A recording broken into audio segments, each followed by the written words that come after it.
2주 전 목요일 날 JTBC에서 가상화폐 토론을 가졌습니다. 굉장한 화제였습니다. 특히 유시민 작가 단연 주인공이었죠. 네. 직접 오셨습니다. 안녕하십니까? 안녕하세요. 네. 샤랄랄랄라 이건 또 무슨 음악이야?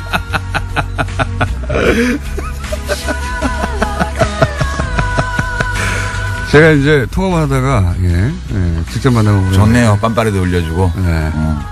오랜만에 뵈서 반갑고요.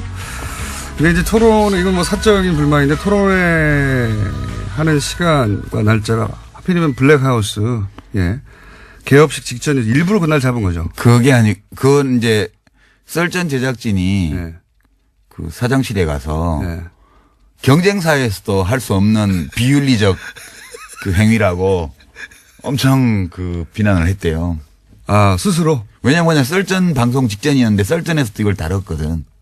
아하. 썰전에서 다뤘는데 또 했구나, 앞에서. 그렇지. 예. 그래서 썰전 제작진이 이거는 경쟁사 사이에서도 할 수 없는 차마 비윤리적인 행위라고 하는 그러니까 블랙하우스 개업식을 망가뜨리려고 하는. 그만큼 이 문제가 급한 문제여가지고. 그러면 이 문제는 결국은 손석희 사장님의 음모네요? 그렇지. 자, 원래 사실은 하고 싶은 이야기는 썰전이 다 풀기 때문에 유시민 작가는 이 섭외에 응하지는 않았습니다. 예. 근데 오늘은 직접 스튜디오에 따로 출동을 해야 할 만큼 이 심각한 사태가 벌어졌다고 이제 판단하신 거죠. 뭔가. 그렇죠. 예. 썰전이나 JTBC 이외에 또 어딘가에 가서 이거 꼭 풀어야 되겠다 생각하신 거죠. 뉴스 공장밖에 없지. 그렇다고 봐야죠. 네. 자, 오늘 그래서 도대체 블록체인이 뭔지, 비트코인이 뭔지, 뭐 기타 등장하는 여러 가지 용어들이 있습니다. 분산 원장이라는 단어도 등장하고요. 뭐 영어도 막 등장해요. 예. 작업 증명 이런 거 등장하고 기사 읽다 보면 포기하게 돼요, 중간에. 이 문제가 뭐냐면. 모든 기사의 뒤에는 거래소 광고가 붙어 있어요. 인터넷에 보면. 그렇죠. 예. 그 얘기 좀 이따 할 텐데. 요 기술적인 얘기를 조금 먼저 하고 넘어가야 되는 것이 보통 이제 이런 기사 읽다가 이런 본인이 그 직관적으로 단숨에 이해가지 않는 사항이 등장하면 이건 내가 모르는 영역이구나. 그렇지. 모르는 영역이기 때문에 내가 여기다 토를 달면 안 되고. 입 다물어야겠다. 그렇죠. 내가 뭘 잘 모르는 걸 거야. 이렇게 생각하게 되고 남들이 떠드는 것만 보게 된단 말이죠. 근데 사실 이 비트코인 혹은 뭐 블록체인 기술이라는 게 이제 유시민 작가가 이제 나왔으니까 이제 쉽게 예를 들어 설명하겠죠. 예, 못하면 퇴장이고요. 알고 보면 뭣도 아니야, 이거. 뭣도 아니야. 그래서 일단 이 2부에서는 이게 무슨 기술인가 얘기를 한번 풀어보려고 합니다. 자, 그래서 유시민 작가가 설명을 했는데 어려우면 제가 다 대신하고요. 그리고 필요 없으니까 3부는 안 나오는 것으로. 예. 이게 인류 역사상 있었던 수많은 투기 사건, 사기 사건 중에 가장 난해하고 우아한 사건이에요. 난해하고 우아한 그 뒤에 뭐 하나 붙는 거 아닙니까? 사기 사건. 사기 사건, 난해하고 우아한 사기 사건. 자, 그럼 우선 이 블록체인 기술이 뭡니까? 어떻게 하자는 겁니까? 블록체인 기술은 이제 블록을 순차적으로 만들어서 거기다가 정보를 입력하는 거래 정보를 입력하는 그런 장부 만드는 기술인데요. 이게 우리가 보통 장부를 보면 뭐 200쪽짜리 장부가 있잖아요. 그러면 거기에 순서대로 다 모든 거래 내역을 기록하잖아요. 근데 이거는 블록이라는 건 장부의 한 페이지. 그게 원래 장부가 없고 누가 한 페이지를 만들고 그다음에 일어나는 거래 기록은 그 다음 페이지를 누가 만들면 그 페이지에 다 기록이 되는 거예요. 그래서 이 첫 그걸 또 다 공유해요, 같이. 공유라기보다는 그걸 늘어놓는 거지. 그거를 그 원장을 가지고 싶은 사람은 가질 수 있게. 이거 요렇게 설명해가지고 저희 PD가 저 IT 바보거든요. PD 표정을 보니까 이해를 못했어요, 지금. 멍하게 있는 거 보니까. 그러니까 우리 돈 거래하는데 그 기업 장부나 혹은 뭐 은행 장부에 돈이 들어오고 나간 게 기록이 돼 있어야 되잖아요. 근데 그거 은행 필요 없이 우리끼리 사람들끼리 누군가가 장부를 만들면 그 장부에 막 기록이 되게 하는 거야. 장부 한 페이지가 블록 하나예요. 장부 한 페이지가 블록 하나고. 블록체인은 뭐냐 하면 첫 번째 장부에 이름이 있어. 제네시스 블록이라 그래서 원조 블록. 거기에 장부 맨 끝에 나오는 기록 하나가 그 다음 페이지 맨 위에 올라가고. 그렇죠. 예. 자세히 하시네. 예. 그 다음 페이지의 맨 끝에 엔지니어 아니시면서 자세히 하시네. 예. 그래서 그 페이지마다 이름이 정해지는 거예요. 예. 순서대로. 네, 맞아요. 그러면 페이지 이름을 보면 그 앞에 페이지가 어느 쪽 페이지고 뒷 페이지가 어느 페이지인지 다 알 수가 있어. 그렇죠. 예. 예. 그리고 어느 한 군데를 조작해가지고는, 들키게 되죠. 그죠. 비가역적이에요. 한번 장부가 작성되고 나면 변경을 못 해. 예. 그래서 이 페이지 하나하나가 차례대로 이어지기 때문에 체인이라고 그러는 거예요. 요거는 실제 기술 원리에 굉장히 가깝게 설명을 하신 거예요. 근데 저희 PG 표정이 알아들은 척 하려고 하는데 못 알아들은 표정이거든요. 그러니까 기사에는 다 이렇게 나와요. 탈중앙화 시스템에서 안전하게 사용할 수 있는 디지털 원장의 기반 기술. 이렇게 표현해놔가지고 알아들을 수가 없는데. 일부러 그러는 것도 있어요. 못 알아들으라고. 네, 일부러 그러는 이거 것도 어마어마한 거다? 이거 대단한 거야? 너 모르지 이거 뭔지? 뭐 이러면서. 내가 시킨 대로 해야 돼. 뭐 그런 거. 근데 제가 또 한번 그러면 설명해 볼게요. 왜냐하면 저도 그런 방식으로 주변에 제가 또 나름 공돌이 출신이에요. 설명해 보려고 했더니 잘 못 알아듣더라고요. 잘 못 알아들어가지고 이제 야동 있지 않습니까? 예. 야동을 예전에는 중앙에서 받았어요. 토렌트 같은 거예요. 그렇죠. 이게. 근데 최근에는 토렌트라는 게 등장했어요. 근데 이거는 뭐냐면 중앙에서 받는 게 아니라 사람들이 막 가지고 있는 거예요. 전 세계에. 그렇죠. 그 똑같은 야동을. 그걸 P2P라고 그러잖아요. 그렇죠. 근데 전 세계 예를 들어서 10,000명이 가지고 있으면 그 파일을 10,000개로 쪼개가지고 여러 사람한테 받는 겁니다. 그러니까 중앙이 없고 자기들끼리 주고받는데. 그렇죠. 자기 개인 서버의 용량이 안 되니까 조금씩 나눠서 받는 거예요. 그렇죠. 그걸 토렌트라고 해요. 본질적으로 이거 똑같은 겁니다. 분산해서. 근데 이제 여기서 문제가 뭐가 생기냐. 이 파일을 받을 때 사람들은 이게 진짜인지 가짜인지를 몰라요. 야동인지 알고 받았더니 받고 보니까 검찰 함정 파일이야. 그럴 수도 있잖아요. 네, 그런 가능성은 없어요, 이거는. 그렇죠. 네. 요 문제를 이제 해결하고 싶었던 거예요. 그렇죠. 블록체인은 그러면 10명한테 파일을 나눠서 받는 거야. 똑같아. 뭐 10명이나 1,000명이나 10명이라고 합시다. 비유적으로. 근데 이걸 도대체 이 파일이 야동인 줄 어떻게 확인할 수 있을까? 그러니까 신뢰할 수 있도록 해준 거예요. 그렇죠. 어떻게 신뢰할 수 있도록. 그 머리를 굴리기 시작한 겁니다. 그러니까 사토시 나카모토라는 이름을 쓰는 익명의 공학자 또는 뭐 공학자 그룹이 2008년도에 논문을 하나 딱 냈는데 그거는 학술지에 낸 게 아니고 화이트 페이퍼라 그래서 그냥 인터넷에 띄운 거예요, 논문을. 네. 그리고 몇 달 후에 2009년 1월 초에 이 시스템을 론칭을 해요. 비트코인 시스템을. 네. 그러니까 이 시스템에 들어와서 접속하는 사람을 피어라고 그러고요. 네.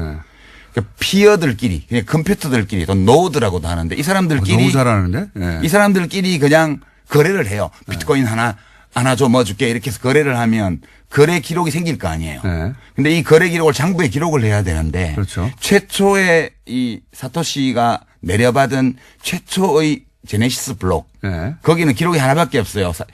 이 받았다. 네. 비트코인 받았다. 네. 이거 채굴 해가지고 네. 이 블록을 첫 번째 채굴이니까. 예, 블록을 만드는 걸 채굴이라 그래요.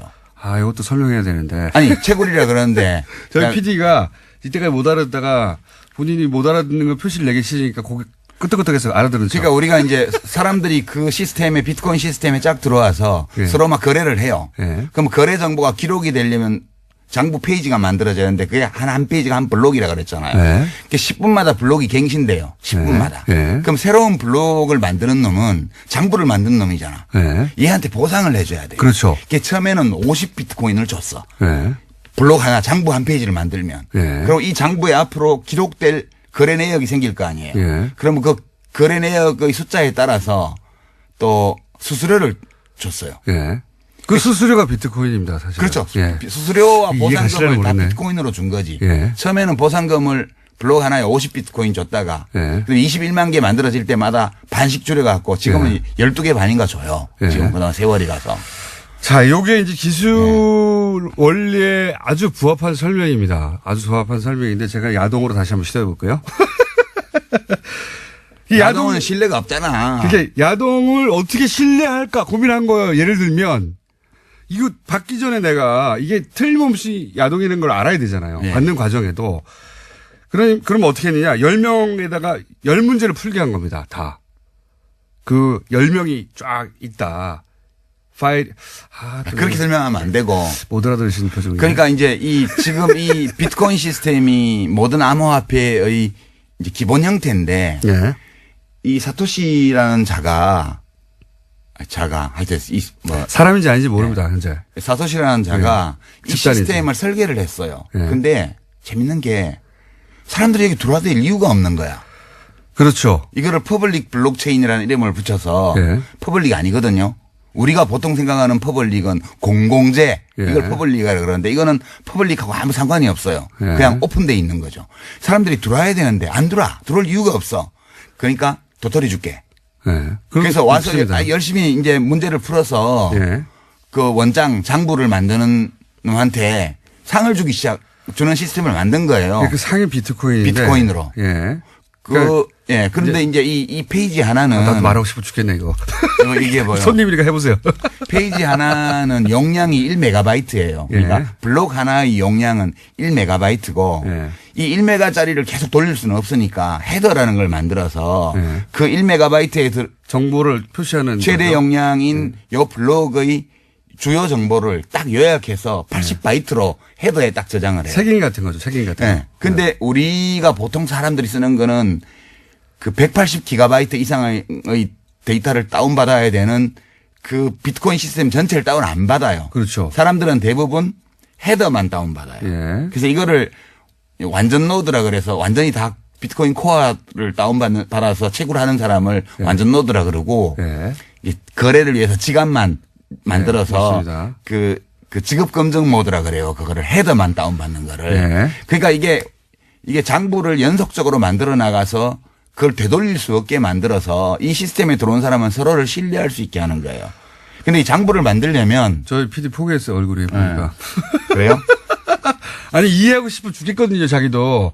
근데 이제 따라오다가 아니, 난 안 되나 보다 하고 지금 그 표정이에요, 지금. 하여튼 그런 거예요. 그렇게 장부를 만드는 사람한테 상 주는 시스템이야. 제가 그러면 왜냐하면 이게 원리에 정확하게 부합되는 설명이 맞아요. 제가 알고 있는 바와. 근데 제가 그 설명으로 설득시키나 이해시킨 사람이 별로 없어가지고. 아니 그냥 이렇다는 거 알면 돼요. 그냥 별거 아니라는 거. 제가 이제 아주 쉬운 원리에는 약간 벗어나지만 본질은 비슷한 겁니다. 예를 들어서 비밀번호가 하나 있어요. 비밀번호가. 이 비밀번호가 있는데 그걸 사진을 찍었어요. 사진을 찍어요. 그런데 그걸 퍼즐로 막 나눠요. 예. 그걸 만약에 10명이 보유해요. 비밀번호를 알려면 그 퍼즐 10개를 다 훔쳐야 되잖아요. 10사람으로부터. 그렇죠. 좀 어렵죠. 근데 이게 10만 조각, 100만 조각이 됐다고 생각해 보면 100만 명한테 가가지고 어떻게 다 훔칩니까, 그거를. 불가능하죠. 예. 이렇게 분산을 시켜버린 겁니다. 이렇게만 이해하세요. 예. 그래도 돼요. 그건 좀 부적절한 설명. 부적절한 설명이죠. 부적절한 설명인데 이렇게만 우리 PD는 좋아하잖아요. 봐요. 우리 PD 수에 맞추면 그런 겁니다. 아니 사실은 이게 신뢰성이 있는 거는 그 비유도 좋지만 이제 뭐 문제를 풀어야지 돼요. 여기서 그렇죠. 뭘 하려면. 예. 그러니까 10분마다 원장이 만들어지는데 여기서 뭘 해야 되는데 얘네들이 암호화를 많이 해놔가지고 이런 거예요. 까만색 칠을 해놓고 이건 무슨 색깔을 몇 프로씩 섞은지 찾아내. 예. 처음에는 채굴이 쉬웠어. 왜냐면 이거 까만색이니까 빨강, 노랑, 파랑이야. 그러면 그래 너 잘했어 이러고 장부 한 페이지 만들어주고 50비트코인을 줬어요. 예. 근데 지금은 이게 2조배 어려워졌어. 처음보다. 그렇죠. 지금은 이 50가지 물감을 섞어서 한 색깔을 내놓고 이거를 몇 가지의 물감을 몇 %씩 섞어서 만들었는지 알아내면 상을 주는 거예요. 이게 블록을 주는 거예요. 비유하자면 그런 겁니다. 근데 이거를 이론적으로 규명할 수가 없고 다 해봐야 돼. 그래서 채굴업자들이 그래픽 카드를 써가지고 어마어마하게 돌리는 거예요. 자, 요게 이제 정확하게 기술에 부합한 설명이고요. 제 방식으로 퍼즐을 이제 해볼게요.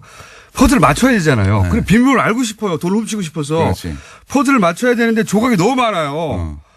조각이 너무 많으니까 컴퓨터가 많이 필요해요. 그렇죠. 예.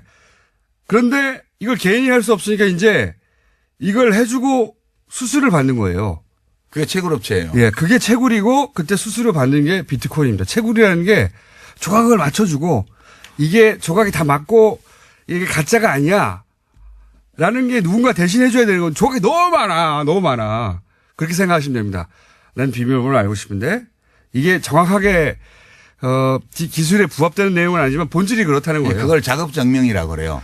그렇죠. 그 과정을. 예. 그러니까 이게 맞나 안 맞나. 예, 수학 문제를 푸는 게 아니고 수많은 경우의 수를 직접 대입해 봐야 되는 거라 가지고 그러니까 컴퓨터가 많은 놈이 이기는 거예요. 10분마다 하나씩 블록이 만들어지니까. 예. 그러니까 어마어마한 그 양의 그래픽 카드 GPU를 설치해 놓고 그거를 쪼개서 10,000대 가지고 작업하면 100대 가지고 하는 놈보다 100분의 1의 시간에 할 수 있는 거지. 예. 그래서 전기를 많이 먹는다는 것이고. 어마어마하게 먹는 거지. 어마어마하게 쌓아놓고 하는 거예요. 컴퓨터 한 대에 할 수 있는 일이 아니니까. 근데 문제는. 예.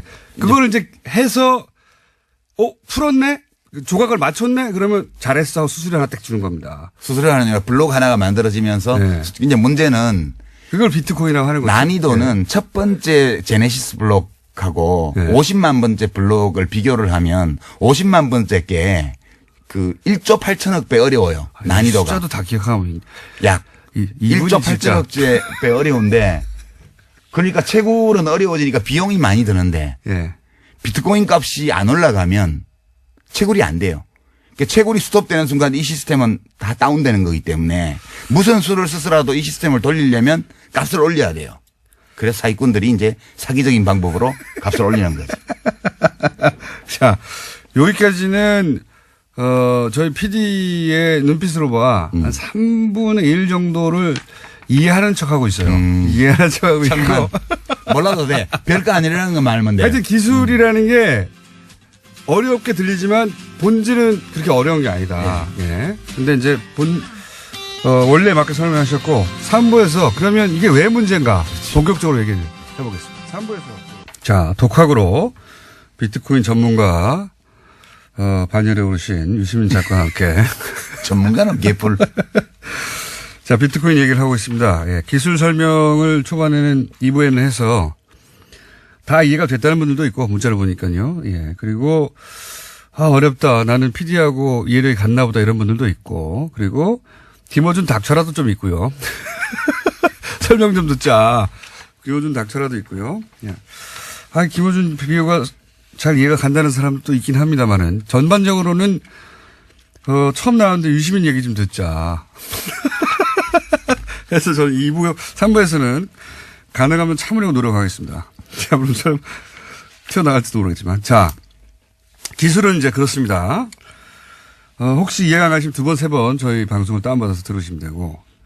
이게 왜 문제입니까, 근데? 기술은 그런데. 왜냐하면 이게 이미 망한 시스템인데 이미 망한 시스템에서 나온 코인을 이 사고 팔아가지고 투기 광풍을 일으키고 있어서. 왜 망한 시스템입니까? 이게 이제 두 가지 이유 때문에 망한 시스템인데요. 그러니까 투기 광풍이 일어난 거는 시스템이 망했다는 거를 기술적으로는 이미 거의 다 확인한 상황에서 거래소들이 만들어지면서 시작된 건데요. 망한 이유는 크게 보면 첫째는 결제를 많이 할 수가 없어요. 이게 원래 중앙기관이 필요 없고. 예. 그죠? P2P로 예. 개인 간에 바로 거래한다 그랬는데 지금 채굴 업체들이요. 예. 새로 블록이 형성이 돼야 예. 채굴을 해야 이제 이게 시스템이 계속 유지가 그렇죠. 되는데 예. 0.0001%의 노드 그러니까 이 시스템에 가입해 있는 컴퓨터 예. 사용자 중에서 0.0001%의 채굴 업체들이 블록을 만들고 있어요. 예. 그 나머지 99.9999%는 이 채굴 업체들이 블록을 생성해 줘야만 그렇죠. 예. 거래를 할 수 있는 거예요. 맞습니다. 예. 그러니까 그리고 이 1메가바이트로 한정되어 있는 이 블록의 크기, 블록의 생성 속도 이런 걸로 이제 계산해 보면 1초에 7건 정도밖에의 거래 트랜잭션이라 그러는데 예. 거래 내역을 1초에 7개밖에 못 적어요, 거기에. 무슨 얘기냐면 비트코인을 물건을 살려고 하잖아요. 그때마다 확인을 해야 되는데. 그렇죠. 그건 예. 10분 걸리거든요, 최소한. 예. 왜냐하면 다음 블록이 형성되어서 예. 그 10분마다 블록이 형성되니까 거기에 이 트랜잭션이 기록이 되고 확인이 돼야 거래가 성립돼요. 예. 그러니까 미니멈 10분이고요. 수수료를 적게 표시하면 처리가 3일, 5일, 일주일도 안 돼요. 맞습니다. 수수료가 높은 걸 빨리 해줘요. 그럼 거래소에는 어떻게 이렇게 순식간에 되느냐? 그거 설명해 주셔야죠. 거래소는 지금 저 암호화폐에 뭐 비트코인 포함해서 거래하는 사람의 대부분이 네. 암호화폐 지갑이 없어요. 그것도 무슨 이 얘기냐? 블록체인 시스템에 안 들어와 있다고요. 예. 이거를 이제 들어와 있는 노드 컴퓨터로 하는 사람을 이제 온 블록체인이라 그러고요. 예. 이 블록체인 시스템과 전혀 무관하게 바깥에서 거래하는 사람 거를 오프 블록체인 거래라고 그러는데 예. 대부분의 암호화폐 거래가 오프고요. 예. 이 오프를 담당하는 거는 거래소인데 중개소. 예. 여기서 전자지갑을 갖고 있으면서 따로 DB를 만들어서 자기들 고객하고 거래를 하는 거예요. 예. 그래서 이 대부분의 거래가 블록체인과 관계가 없고 예. 이 거래를 블록체인에 집어넣으면 이 블록의 수수료가 커져요. 예. 그러면 그렇죠. 채굴 비용을 감당할 수 있죠. 예.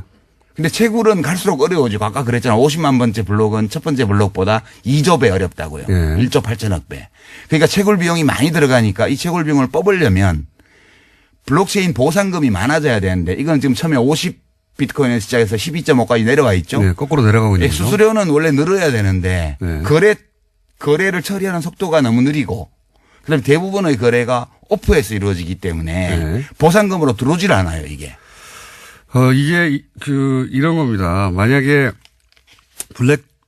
블록체인이라는 게 이제 기본적으로 해킹이 불가능하고 그래서 우리가 거래를 할 때 블록체인이라는 플랫폼 위에서 거래가 일어나는 줄 아는데 그게 아니에요. 네, 대부분의 거래가 다 이거하고 무관해요. 그게 아니라 말씀하신 헤더건만 가지고 거래소가 따로 거래하는 겁니다. 사고 그렇죠. 파는 거예요. 네. 예. 그러니까 이게 블록체인 기술 위에서 해킹이 불가능하도록 거래가 이루어지는 게 아니라 사실 그거하고 상관없이 아무 상관없이 이루어지는 겁니다. 그래서 이 거래소가 필요한 것이고 거래소만 돈을 벌고 있는 지금 거죠. 벌집 계좌라고 해가지고요. 네.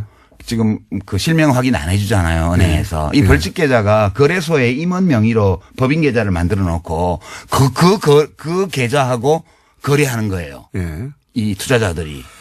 그러니까 이거는 블록체인 기술 발전하고 전혀 무관한데 사실은 지금 이제 그게 그래서 첫 번째로 채굴 비용은 증가하고 예. 채굴에 따른 수익은 줄어들기 때문에 어느 시점에 가면 채굴 비용은 계속 올라가고 수익은 내려오다 보면 크로스가 이래요. 데드 크로스. 예. 그 시점이 되면 채굴이 중단이 돼요. 예. 채굴이- 보상이 미치지 못하니까요. 예, 채굴이 중단되는 순간 이 시스템은 끝장이에요. 그냥 서든 데스야. 채굴을 계속 해야지 돌아가는데 채굴을 해서 얻게 되는 이득이 채굴에 들어가는 비용보다 작아지면은 그렇죠. 중단하겠죠. 예. 중단하면 이 시스템이 돌아갈 수가 없는 거예요. 돌아갈 수가 없는 거죠. 예. 예. 그때가 올 수 있다는 거고. 그때가 반드시 와요. 그때가 오기 전까지 계속해서 가격이 올라가는 이유기도 합니다. 그렇죠. 예. 왜냐하면 보상이 있어야 되니까요. 이 가격이 올라가는 거는 실제로 이 블록체인을 기반으로 한 암호화폐 시스템에서 거래하는 사람들은 다 익명 거래고 전자지갑 주소로만 하고 있고요.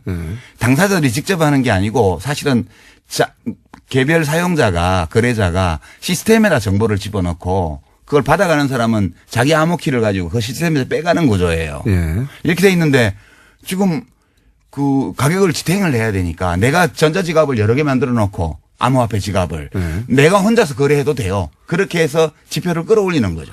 그게 실제로 있었던 일이죠. 예전에 2010년, 13년에 아직 이제 비트코인 가격이 $100 수준이었을 때 네. 갑자기 한두 달 만에 $1,000가 된 적이 있어요. 그렇죠. 근데 이제 그걸 나중에 올해 어떤 저널에서 발표를 했는데 이거 한 사람이 한 거다. 그렇죠. 프로그램 2개 돌려가지고. 아니 그거야 뭐 지갑 한 10개 만들어 놓고 사고 팔고 하면 까불나가는 거예요 계속. 그렇죠. 예, 그걸 실제로 이런 경우가 있었고 그러면 지금은 없느냐. 지금도 하고 있죠. 지금도 하고 있다고 봐야 되는 당연히 거죠. 하고 있는 거지 예, 그거는. 그러니까 이 시세가 시장이 저절로 조절되는 게 아니라는 겁니다. 기본적으로. 그러니까 노름판으로 치면 타짜들이 와서 다 판을 조작하는데 이게 순진한 그런 도박에 끌린 사람들이 들어와서 판돈 집어넣고 있는 거예요 지금. 블록체인 기술은 조작이 불가능하지만 고 이미지 때문에 거래소도 조작이 불가능할 거라고 생각하는데 그건 아니라는 겁니다. 그건 아니죠. 예. 지금은 근데 거래는 거래소에서 일어나는 거예요. 그러니까 지금 이게 블록체인 시스템은 안전해요. 예.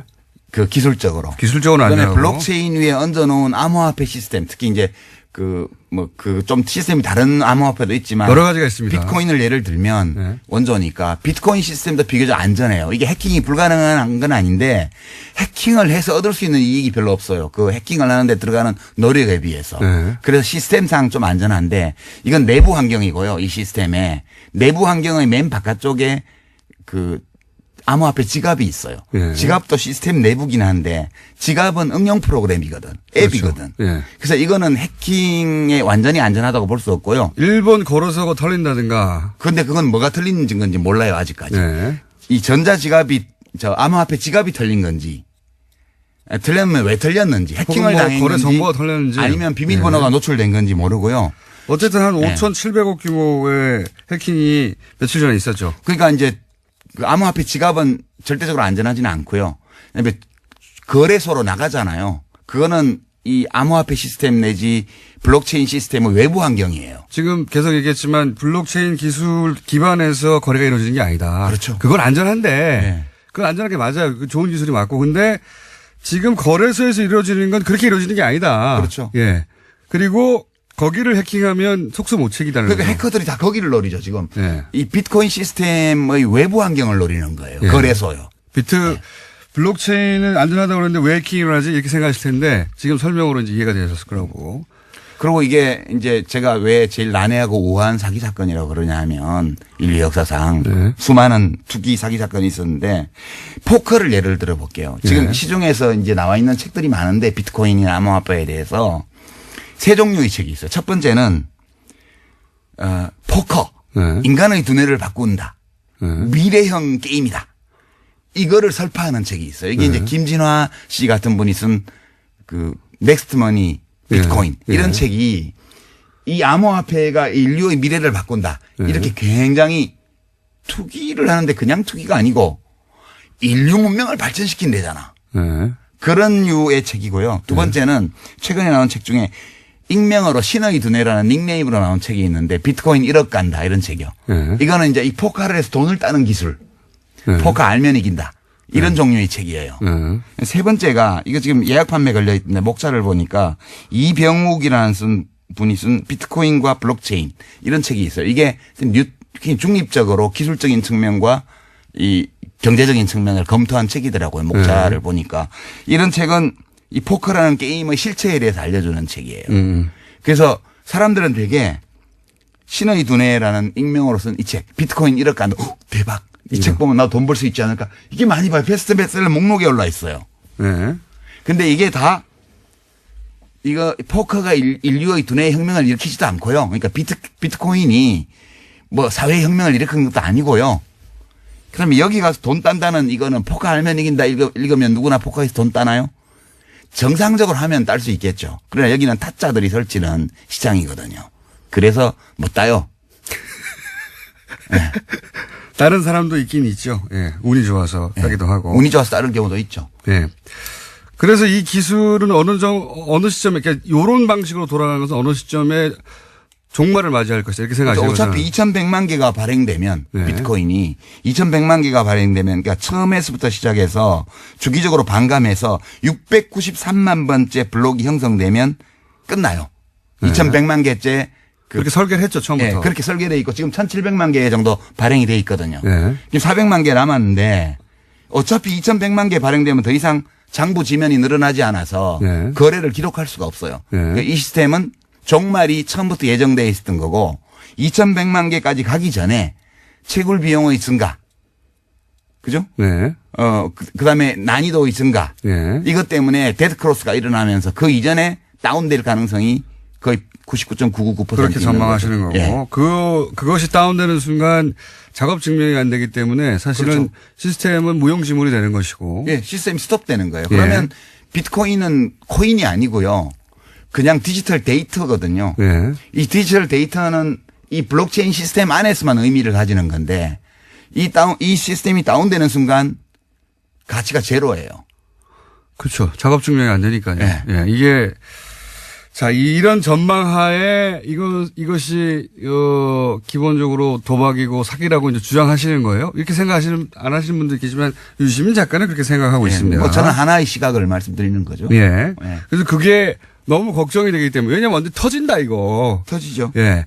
언제 터지냐의 문제일 뿐 터진다고 생각하시기 때문에 이거 사람들 진정시켜야 된다고 나오신 거예요. 그죠? 진정시킨다는 목적이 아니고 저는 제가 이 비트코인이나 암호화폐나 블록체인에 대해서 잘은 모르지만 그냥 보통 사람 시민의 시선으로 예. 이해할 수 있는 선까지 이해해 본 결과 예. 이거는 폰지 사기나 튤립 투기나 이거하고 근본적으로 동일한 사건이에요. 네. 그러니까 실체적인 가치가 제로인데 가격을 지탱하기 위해서 무한히 투자자를 끌어들일 수 있다는 전제를 두고 예. 이 시스템을 돌리고 있는 거거든요. 이거는 어느 시점에 가면 끝나는데 90대 중반에 다단계의 20대들이 엄청 끌려 들어갔던 거 기억나시죠? 예, 예. 그때 그 다단계를 설파한 사람들이 뭐라 그랬습니까? 이걸 유통혁명이라 그랬어요. 예. 중간 마진을 없애서 생산자와 소비자가 모두 이익을 보게 함으로써 이 자본주의 경제의 유통 시스템의 혁명을 가지고 올 수 있는 거라고 하면서 사람들을 끌어들였잖아요. 네. 이 모든 사기에는 명분이 필요해요. 근데 이렇게 문명의 혁신이라든가 또는 경제의 혁신이라든가 이런 거창한 논리를 끌어들이면 네. 왠지 내가 하는 투기가 가치가 있는 듯한 느낌을 줘요. 그렇죠. 예. 예. 그래서 사실은 규제한다고 하면 사람들이 화를 내죠. 화를 내는데 화내죠. 사실은 너 일확천금 노리는 거지? 라고 말하는 것과 마찬가지거든, 이 규제가. 그럼 기분 나쁘지. 그러면 속내를 들키면서 움찔해요. 그러면서 야 기술 때문이야. 인류를 위해서야. 아, 그런 심리 구조하고 비슷한 겁니다, 사실은. 딱 그거예요. 비슷한 게 아니고. 화를 내는 건 기술 때문에 화를 낸다고 다들 얘기하는데 그게 아닙니다. 그래서 너 돈 때문에 그러는 거지라는 속내를 들켜서 그런 거예요. 예. 지금 암호화폐가요. 돈 벌고 싶어서 이러는 겁니다, 다들. 암호화폐가 한 1,500종 가까이 돼요. 근데 이 중에는 정말 블록체인 시스템과 무관한 암호화폐도 있고요. 이 ICO라 그래서 지금 되게 유식하게 들리죠. 예, 예. 이니셜 코인 오퍼링이라고 네네네. 해서 주식 공개하듯이 네, 맞습니다. 코인을 팔아요. 예. 채굴 안 해요. 리플 같은 거 채굴 예, 안 해요. 예. 그래서 뭐 리플은 시스템이 요거의 단점을 보완하거나 혹은 변종이 많이 있거든요. 예. 그러니까요. 이제 이 사람들이 이거를 규제하자고 그러면 퍼블릭 블록체인을 왜 규제를 하냐라고 얘기를 하는데 제가 아까 말씀드렸다시피 이건 퍼블릭과 아무 관계가 없어요. 예. 거래는 나우프에서 어떤 이루어지니까. 공적인 목적도 없는 거예요. 그냥 아무나 들어올 수 있는 거를 사람들은 퍼블릭이라고 이름을 붙였고 이 사람들이 그다음에 프라이빗 블록체인이라고 하는데 그게 사실은 퍼블릭한 거예요. 공공적인 거예요. 그게 은행에서 이용할 수 있는 기능이 필요한 사람들이 특별한 동기부여를 코인 이런 걸 안 줘도 자기가 여기 가입해서 유형무형의 이익을 얻을 수 있는 사람들이 들어와요. 네. 그렇게 공공적 수요가 있는 분야에 공적인 어떤 효용을 가질 수 있는 블록체인을 프라이빗 블록체인이라 그러고요. 저는 선거를 이걸로 하면 좋다고 봅니다. 선거. 예. 그렇죠. 투표 시스템 국민 같은 투표 시스템, 선거 시스템을 이걸로 할 수 있죠. 그러면은 위 변조가 절대 불가능하거든요. 불가능하죠. 예.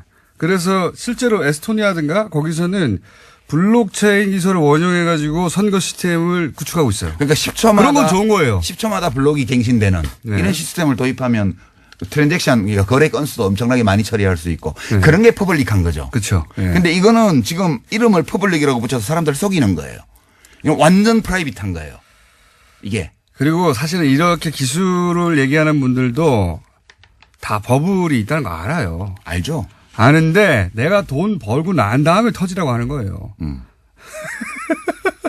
본질은 그렇습니다. 예. 네. 그러니까 원래 이 비트코인 시스템이 사토시가 그 발표한 논문 제목이 피어 투 피어 네. 일렉트로닉 캐시 시스템이거든요. 그러니까 개인 간 직접 거래하는 그 전자화폐 시스템이라는 제목으로 논문을 냈고 네. 이게 취지가 중앙이 필요 없다. 탈중앙. 저는 그 정신을 존중합니다.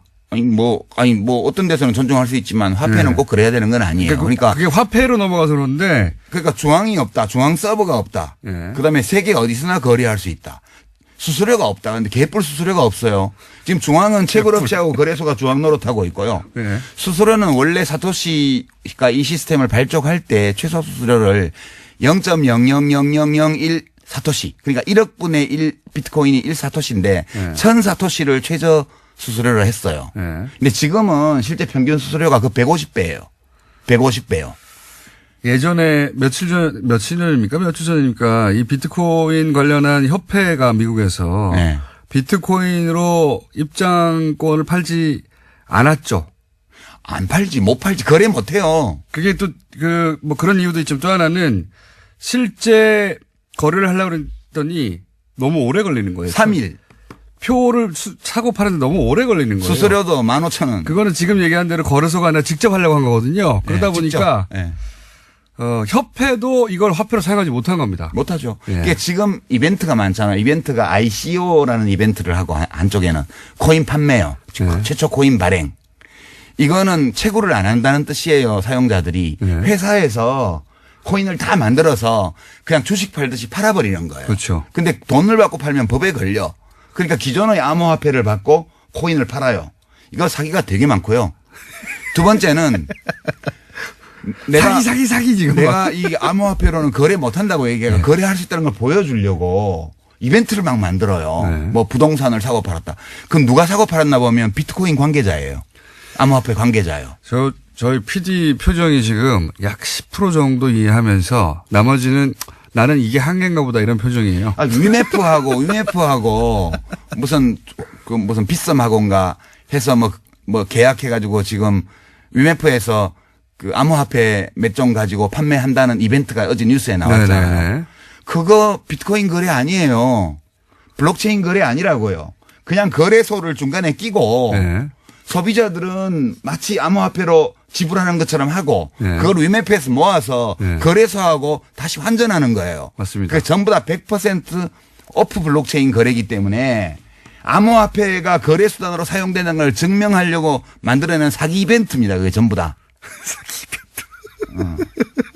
아니면 아니라고 말 좀 해봐요. 초강성 발언이 계속 나오고 있고요. 자, 실제 이제 이런 우려 때문에 규제 자체는 세계적인 추세죠. 지금. 그렇죠. 예. 어저께 다보스 포럼에서 뭐 유럽연합 정상들도 규제해야 된다고. 예. G20도 이제 하겠다고 하고. 근데 이게 한국 거만 해가지고는 우리도 겪었지만 그리고 다른 나라도 다들 겪고 있지만 한국 거만 해가지고는 여기 규제가 좀 생기면 다른 데 가거든요. 가도 돼요? 예. 제 말은 G20이 이제 그걸 자꾸 겪다 보니까 자기들끼리 단일한 규제안을 만들자 이런 얘기를 하고 있다고 하더라고요. 아니 뭐 단일한 규제를 해도 좋은데 일국적 규제를 해도 돼요? 이거는.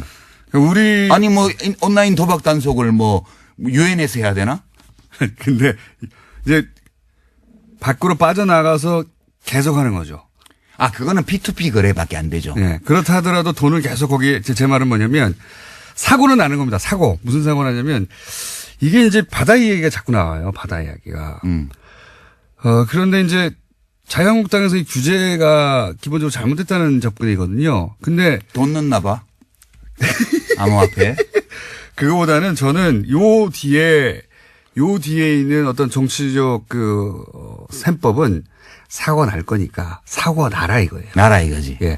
바다 이야기 대라. 그렇지. 대폭발해라. 그렇지. 대폭발해가지고 문제 있는 사람들 건 망해라. 그러니까 사람들 난리 나라 이거예요.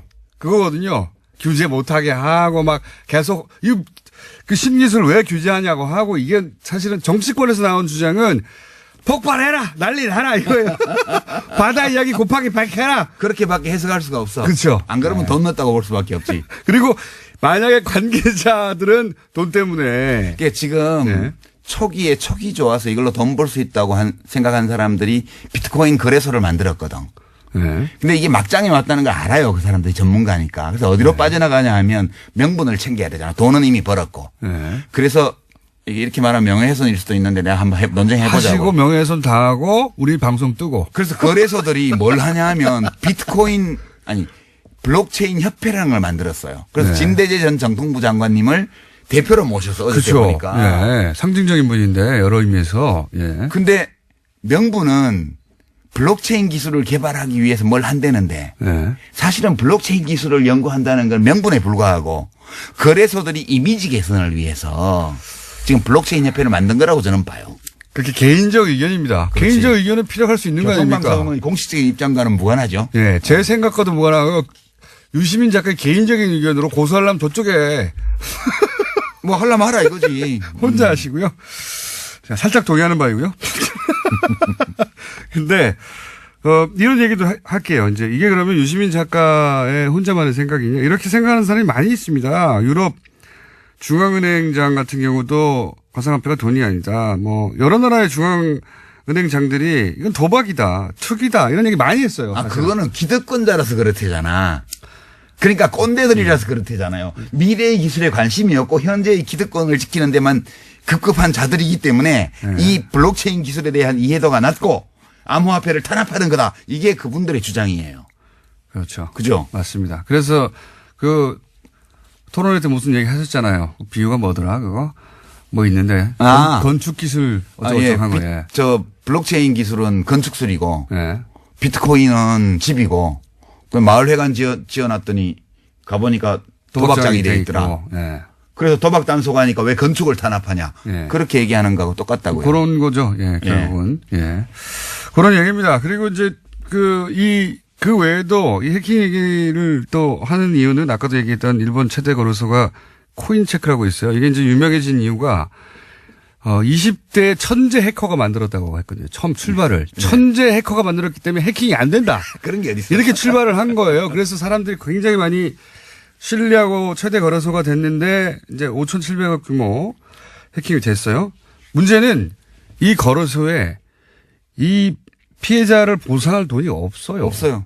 5,700억이 어디 있습니까? 없어요. 그래가지고 지금 그 부분 거래가 중단된 채 어떻게 보상할지 보상 계획을 발표를 못 하고 있어요. 그렇기도 하고 2014년에도 똑같은 곡스라고 세계 최대 망했죠, 거기는. 예, 거기는 망했죠. 그래가지고 아예. 풀려가지고 줄 돈이 없으니까. 네. 예. 그런 위험도 노출돼 있습니다. 계속해서. 뿐만 아니라요. 예. 지금 비트코인 1,700만 개 발행된 것 중에 비트코인 예를 들면 네. 상당수가 이미 없어졌다는 거예요. 그러니까 이게 개인 키를 분실하면요. 찾을 길이 없어요. 우리가 은행에서는 네. 거래하다가 비밀번호 뭐지? 잊어버렸다. 이러면 인적사항 들고 주민등록증 가서 확인하면 변경할 수 있잖아요. 네. 그래서 내 돈 찾을 수 있어요. 근데 이 암호화폐 지갑은 내 공개 키하고 개인 키하고 두 개를 쓰는데 개인 키를 분실하잖아요. 네. 그러면 끝이에요. 그걸로. 절대 못 찾아요. 비가역적이에요. 완전히 안전해요. 완전히 안전해요. 아무도 못 찾아요. 아무도 못 찾아요. 절대 찾을 수 없어. 네, 그다음에 뭐 그 자기 개인 키를 누출하잖아요. 네. 누출하면 그거를 가져간 사람이 내 지갑에 그 암호화폐를 다 틀어가도 그 사람이 누군지 절대 못 찾아. 확실하게 비가역적이고 안전해요. 자, 그러면 현재 정부의 규제 수준에 대해서는 어떻게 생각하십니까? 규제 수준은 이제 좀 효과적으로 우선 큰 그물을 쳤어요. 네. 그러니까 가상계좌 발행에 대한 규제를 네. 발급에 대한 규제를 한 거죠. 그렇죠. 그래서 실명 거래로만 할 수 있도록 하고 네. 그리고 벌집 계좌라고 해서 거래소 임원이 자기 법인 계좌 자기 이름으로 그렇죠. 만들어 놓고 그것다가 새끼 DB를 만들어 가지고 막 거래하는 네. 이걸 못하게 일단 막은 거죠. 네. 이러면 일단 큰 건 막은 거죠. 큰 블록체인과는 무관한 오프 거래의 상당 부분을 막은 거예요. 이거는 일단 투기 열풍을 좀 식히는 데는 이제 대정요법으로 이름 걸고 해야 되니까 이제. 바로 효과가 나죠. 큰 손들이 못 움직이는 거죠. 이렇게 되면. 예. 그리고 의심 거래는 얼마 이상짜리는 바로 이제 세무당국에서 들여다보고 예. 금융당국에서 들여다보니까 일단 큰 손들 타짜들이 설치는 거를 막는 효과도 있고요. 예. 그러면 속없이 몰려드는 소액 투자자들이 막 몰려드는 것도 좀 막을 수 있죠. 예. 예. 주춤해지게 되죠, 당연히. 예. 예. 아예 거래소를 이게 법무부의 시각이라는 거는 저는 그럴 수 있다고 봅니다. 이거 하우스잖아. 이렇게 본 하우스죠. 거거든요. 하우스로 본 거거든요, 예. 법무부는. 그러니까 법무부는 당장 폐쇄도 옵션으로 가져야 된다 이렇게 치고 나온 거예요. 저를 요새 법무부 직원들이 좋아한대요. 법무부 시각은 이 중에 범죄적 요소를 바라본 제 겁니다. 예. 기사가 나가면 밑에 그런 게 있다고 보면 돼요. 이 기사를 법무부 직원들이 좋아합니다. 이런. 자, 이렇게 받아들이시면 좋을 것 같아요. 물론 비트코인 투자하신 분도 있고 동의하지 않는 분도 있을 텐데 비트코인과 관련한 긍정적인 뉴스는 넘치고 넘쳐요. 그럼요. 세상에 넘치고 넘치고 투자해서 얼마를 벌었다는 사람도 있고 가격이 얼마다는 얘기 어마어마한 가격이거든요, 지금. 잘 보셔야 돼요. 예. 이 우리가 좀 인터넷으로 뉴스를 보잖아요. 예. 보면 미국의 새로운 코인 암호화폐를 발행한 그 ICO를 성공적으로 한 어떤 CEO 인터뷰가 쫙 나옵니다. 예. 내용을 이렇게 분석을 해보면 아무 내용도 없어요. 그 코인이 어떤 기술적 기반을 갖고 있는 코인인지에 대한 설명도 없고요. 예. 자기들이 성공적으로 했고 투자에 참여한 사람이 몇 명이고 얼마를 모집했고 이거 쭉 나온 다음에 맨 밑에 보면 거래소 광고가요. 배너가 뱅뱅뱅 반짝반짝합니다. 거기 들어오라고요. 이게 지금 기사의 형태로 나와 있는 광고죠. 광고. 예. 이게 인터넷에는 완전 널려 있거든요. 하우스 광고죠, 그게. 하우스 광고죠. 예. 예. 조심하셔야 돼요. 자, 워낙 긍정적인 뉴스만 넘치고 있다 보니까 이렇게 생각하시면 되겠습니다. 유시민 작가가 우려되는 바를 반대쪽으로 확 한번 혼자라도 이런 점들이 있다. 이거 봐야 된다. 확 꺾어줄 필요가 있다고 생각하시죠. 제가 뭐 혼자 다 하실 수 있을지 모르겠어요, 근데. 아니 뭐 디지털을 이해 못하고 뭐 하는 그런 60된 꼰대다 이런 말을 듣는 한이 있어도 그건 아니에요. 이 뭐 기술이요. 아이돈 케어예요. 이 기술이 생각보다 좋은 기술이나 블록체인 기술이 뭐 너무 어려운 거 아니에요. 그럼 제가 설명을 야동으로 들어서 그렇지 퍼즐하고 그거 사실 이게 문과는 이해 못 해가지고 이게 모르는 소리 한다. 그렇게 어렵지는 않아요. 그렇지 않습니다. 네. 그렇지 않고요. 유시민 작가가 본 본질은 이러하다는 겁니다. 네, 이건 사기에 가깝다. 이건 사기에 터진다. 가까운 게 아니라 사기예요. 네, 저는 사기에 가깝다고 표현할게요, 그냥. 진행자라서 조심스러워졌네. 청소가 언제부터 이렇게 변했나. 교통방송이 사람 많이 버려놨네. 네, 그렇게 생각됩니다, 저도. 저도 계속 먹고 살아야 하고, 여기서.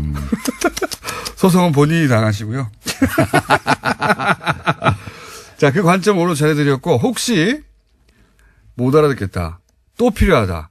브레이크 한번 더 세게 걸어야 되겠다. 그럼 저희가 유시민 작가를 긴급 조달해가지고 납치해서 다시 모시는 것으로. 뭐 누구 같이 나와서 얘기해도 돼요. 저는 누구와도 뭐 모르는 건 모른다 그러고. 본인이 문제가 아니고 다른 사람이 안 나와요. 아, 그래요? 상대방이 유시민 작가와 토론하시죠. 안 나와요. 정말? 섭외가 안 됩니다. 네. 네, 두드려 맞을까봐. 네, 섭외가 안 돼가지고. 샌드백은 제가 하는 것으로 하고, 오늘은 1차전으로 하겠습니다. 1차전. 왜냐하면 이게 금방 해결될 일은 아닌 것 같거든요. 제가 보기에. 네. 자, 1차전 치르신 유시민 작가였습니다. 감사합니다. 예, 고맙습니다. 30년 전에는 하계올림픽을, 네, 주최했고, 그리고 16년 전에는 월드컵을 저희가 개최를 했습니다. 그리고 이번에는 동계올림픽. 세계 3대 스포츠 제전을 모두 개최한 6번째 나라가 다음 주면 됩니다. 그래서 저희가 오늘 모셨습니다. 문체부 도종환 장관님을 직접 모셨습니다. 안녕하십니까? 네, 안녕하세요. 6번인지 아셨습니까? 5번째입니다. 틀렸네, 내가. 세다 보니까 6번째 같은데. 러시아가 되는 거 아닙니까? 또 저희가 예. 5번째라고 얘기할 때는 세계 육상선수권 대회 같이 큰 대회까지를 포함해서 예. 이런 빅 이벤트를 다 치른 나라는 5나라밖에 없다. 이게 저희의 왜요? 늘 주장입니다. 그럼 6번째, 5번째 팩트 체크를 이미 다 하셨다는 거죠? 네. 그럼 제가 틀린 걸로 하겠습니다. 모르실 줄 알았는데. 장관님은 이제 다른 얘기 하기 전에, 국회의원 비례하실 때, 네. 예, 재선도 안 나간다고 하셨잖아요. 예. 근데 무려 장관식이나 계속 하시고. 네. 욕심쟁이 아닙니까? 네, 그렇게 뭐 말씀하셔도 할 수 없고요. 제 앞에 어떤 운명이 기다리고 있을지 저는 잘 모르겠다라는 말씀을 드린 적이 있는데, 자꾸 사회적 역할 같은 것들이 저에게 이제 주어져서 저로서는 이제 굉장히 큰 부담을 안고 이런 일들을 하고 있습니다. 재선 국회의원도 할 수 없이 하시는 네. 거고요. 장관도 할 수 없이. 네. 네. 나는 하기 싫은데 시대가 나를 원하니까 할 수 없이. 예. 욕심쟁이. 네. 자, 요 얘기는 여기까지만 하고 마음고생을 좀 하셨죠. 예. 그렇습니다. 예, 네. 문체부가 주관해야 하는데 우선 뭐 단일팀이라든가 한반도기라든가 이렇게 갑자기 이슈가 돼서 예, 정부가 집중적으로 질타받을지 모르셨죠. 그렇습니다. 몰랐습니다. 예. 그 얘기부터 한번 해보죠, 이제. 이 단일팀은 이제 우리가 자체적으로 결정할 수가 없고 IOC가 그렇죠. 예. 승인을 해줘야 되는데 네. 스위스 로잔의 이 승인 과정에 직접 참여하셨죠. 네네. 예. 일단 그게 제대로 잘 안 알려진 것 같은데 그 내용을 좀 자세히 설명해 주십시오. 어떤 과정을 거쳐서 됐어요? 우선 단일팀 관련해서는요. 네. 제안을 저희가 지난해 6월 무주 세계 태권도 선수권 대회가 열려서 북한 태권도 시범단 ITF 시범단이 무주에 왔을 때 장웅 IOC 위원이 왔어요. 그래서 장웅 IOC 위원에게 우리 이희범 평창 올림픽 조직위원장이 예. 제안을 단일팀을 포함한 여러 가지 제안을 했고요. 이미, 예. 예, 했고 또 IOC 위원장 토마스 바우 위원장에게 또 똑같은 제안들을 했고 우리가 진작에 했군요. 예. 우리가 단일팀 협상에 나서겠다고 했더니 IOC 위원장이 창구를 단일화해달라. 우리가 나서겠다. 예. 이래서 이제 북한의 참여 문제를 포함한 우리가 지금 여러 가지 마식령 스키장을 가보고 싶다. 서로 공동 훈련을 남북이 왔다 갔다 하면서 하자. 금강산에서 문화제를 하자. 예술단 내려와 달라. 그다음에 태권도 시범단 다시 내려와 달라. 응원단은 왔으면 좋겠다. 이런 제안을 포함해서 IOC에 이미 했었던 거고요. 네. 그래서 단일팀 문제도 거기에 포함돼서 논의가 됐었는데 그 이후에 이제 여러 가지 핵실험, 정치 군사적 상황 때문에 논의가 묻혔다가 1월 1일 날 그렇죠.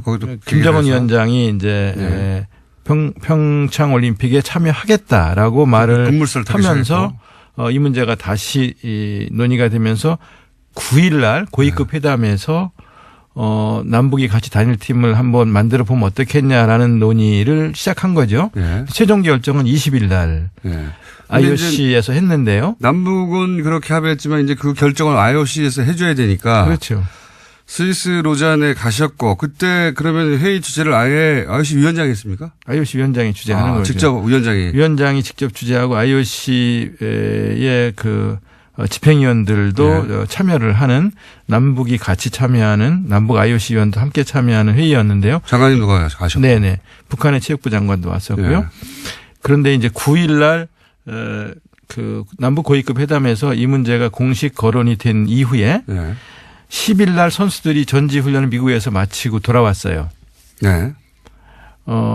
이때 아이스하키 선수들이 여자 아이스하키 선수들이 이때 9일 날 이게 문제가 거론되자 바로 왜 선수들한테 안 물어보고 니들이 결정하느냐라는 얘기가 나왔고요. 왜 우리 언론을 통해서 우리 선수들 왜 희생시키느냐. 네. 그다음에 단일팀을 갑자기 만들면 팀워크가 제대로 만들어지겠느냐. 그렇죠. 이런 문제 제기들이 터져나왔어요. 터져나왔죠. 충분히 제기할 수 있는 문제들이라고 생각하고 타당성이 있는 문제 제기라고 생각하고요. 그 점에 대해서 충분히 답변을 못 드린 거에 대해서 죄송하게 생각을 정부가 하고요. 준비가 안 됐었죠 그때. 네, 그렇습니다. 정부가 단일팀 역대 단일팀은 항상 환영받는 이슈였지. 네.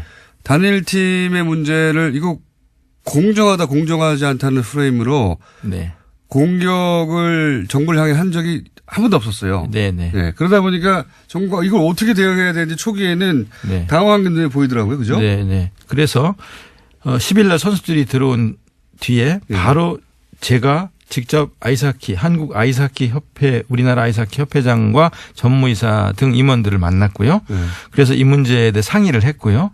그 다음에 세란 모레이 감독이 돌아온 11일 날 아이스하키 감독. 우리 차관과 체육국장이 직접 진천에 내려가서 선수들과 감독을 만나서 설명을 했고 이해를 구했고요. 그 뒤에 다시 그 다음 날은 대통령이 직접 선수촌에 내려가셨고요. 그리고 대통령이 내려가셔서 이해를 구했고 그다음에 선수들이 저를 보자고 하더라고요. 그래서 선수들이 이야기하자고 그래서 제가 또 선수들과 감독과 함께 대통령 장관 다 선수들 만났다.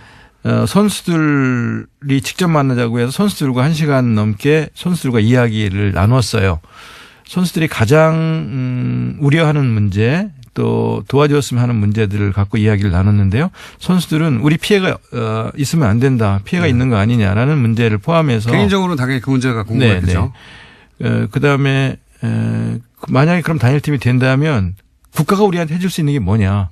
당신들이 우리한테 해줄 수 있는 게 뭔데요? 라고 물어요. 개인적으로 일정 부분 희생하는 게 있으니.